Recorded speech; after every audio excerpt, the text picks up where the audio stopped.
Bonjour et bienvenue pour ce dernier magazine des Ciné-Rencontres. Aujourd'hui au programme, une festivité, un reportage, une interview et une sortie de salle. Jeudi, une réception a été organisée à l'Hôtel de Ville de Prades par notre partenaire la Caisse d'épargne Languedoc-Roussillon.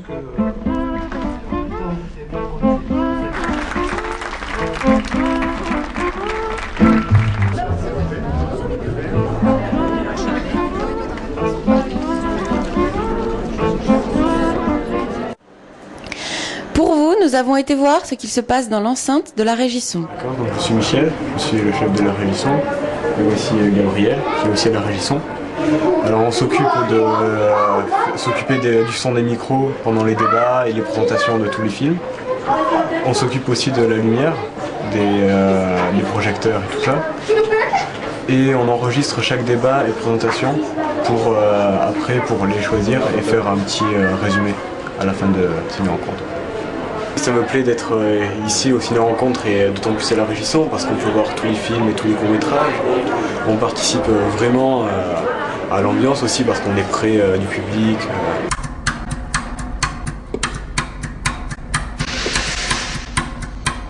Je suis donc Jean-Claude Mirabella, je suis enseignant à la faculté des lettres de Montpellier, Montpellier 3, Université Paul Valéry, dans le département d'italien, et mon domaine de recherche c'est le cinéma italien, particulièrement le cinéma italien d'aujourd'hui.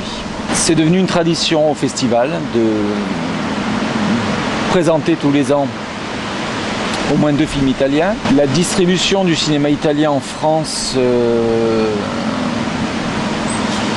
était stabilisée à une douzaine, une quinzaine de films par an, c'est-à-dire grosso modo on va dire un peu plus ou autour de 10% de la production italienne.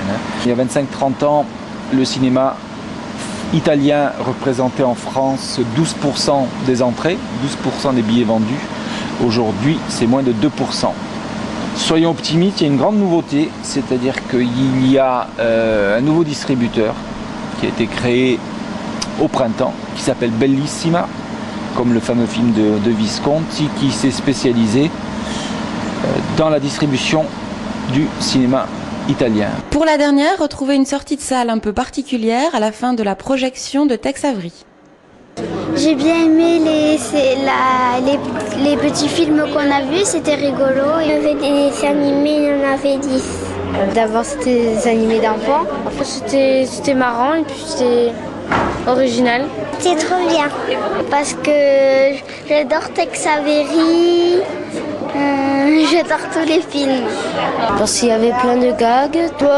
Ça m'a plu le film. Il y a eu des choses drôles. C'était rigolo et parce qu'il y avait des chats et j'aime beaucoup les animaux. J'ai préféré le chat quand il se fait attraper par le chien. J'ai pas trop aimé quand la femme dansait. Puis dès qu'il parlait en anglais, après il y avait des affiches en dessous en français, on pouvait lire. Ça m'a permis de découvrir le festival et voilà. Nous vous souhaitons une bonne fin de festival et comptons sur vous pour l'année prochaine.